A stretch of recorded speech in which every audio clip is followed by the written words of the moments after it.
Magandang araw, no? Higit sa ating dakilang Diyos ang mga kabayan, at magandang araw po sa inyong lahat, no? Sa buong mundo. Mga kababayan, pinaparating ng dakila nating Diyos Ama, no? Na sinasabi niya na ang pagka-translate, no? O pagsalin sa mga scholar sa Bible ay hindi tama. Mga kababayan, upang munawaan nyo to, hindi po tama ang pagka-translate mula English hanggang sa Tagalog.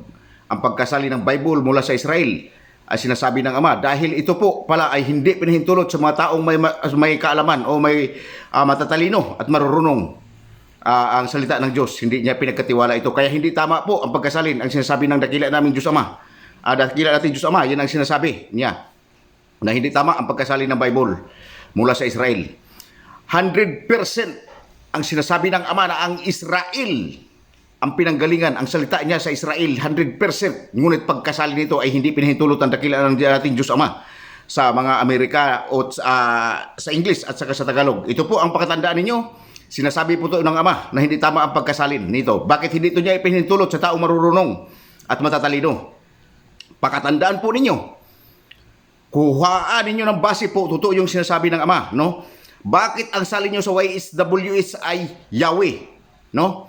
Pakatandaan niyo ito, isasabi ko sa inyo upang maliwanagan kayo, hindi tama ang pagkasalin ng Bible. Sinasabi ng dakila nating Diyos Ama, no? Bakit ang salin niyo sa YSWH sa Bible ay Yahweh, samantalang siya ay pinagkaloob sa walang aral ito, ang karunungan ng Ama, na ang YSWH siya yung Yahshua HaMashiach. Pakatandaan po niyo ito, ha? Ito ang sinasabi ng Ama. Lahat ng salin mula English hanggang Tagalog hindi tamang pagkasalin. Ang Bible na nagmula sa Israel. Ang totoong salita na sa Bible na sa Israel, 100% po salita ng Ama. Ngunit pagdating sa English at sa Tagalog, hindi tamang pagkasalin.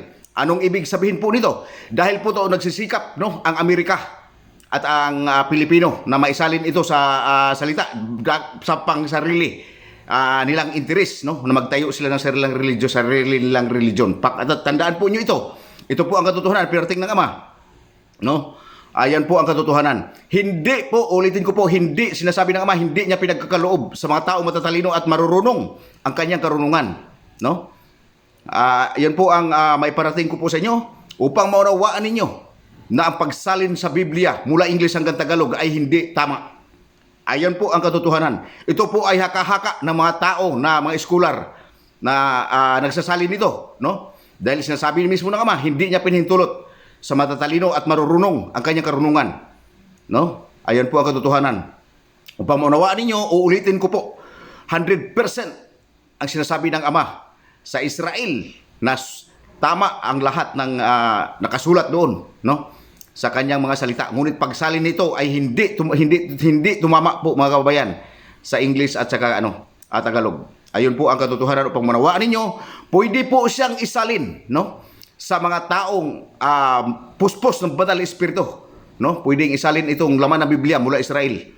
Pwede siyang isalin, pero pwede siyang i-translate, no, sa mga taong puspos ng Banal na Espiritu ang may karapatan mag-translate nito. Hindi yung mga scholar marurunong, kaya hindi pinagkaloob sa Ama to na sa mga scholar at marurunong na tao ang kanyang salita. Ayan po ang katotohanan, no?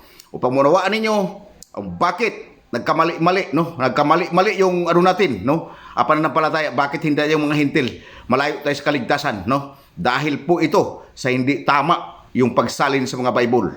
Yun po ang katotohanan. Yun po ang sinasabi ng Ama. Tandaan po ninyo, hindi niya pinagkaloob sa matatalino at marurunong ang kanyang karunungan. Nililigaw po kayo niyan pagsalin yung Biblia na yan, dahil kayo pong nagsasalin yan. Pang sariling interes niyo po ang pagsalin niyan ng Bible. Ayun po ang katotohanan. Sinasabi ng Ama, hindi tamang pagkasalin mula English hanggang Tagalog ang salita ang mula sa Israel, sa Bible ng Israel. Ayun po ang katotohanan. Mga kabayan, hanggang dito lang, no? Magandang umaga. Higit sa ating dakilang Diyos Ama. At magandang umaga po sa inyong lahat. Ayun po, sasabi ko sa inyo,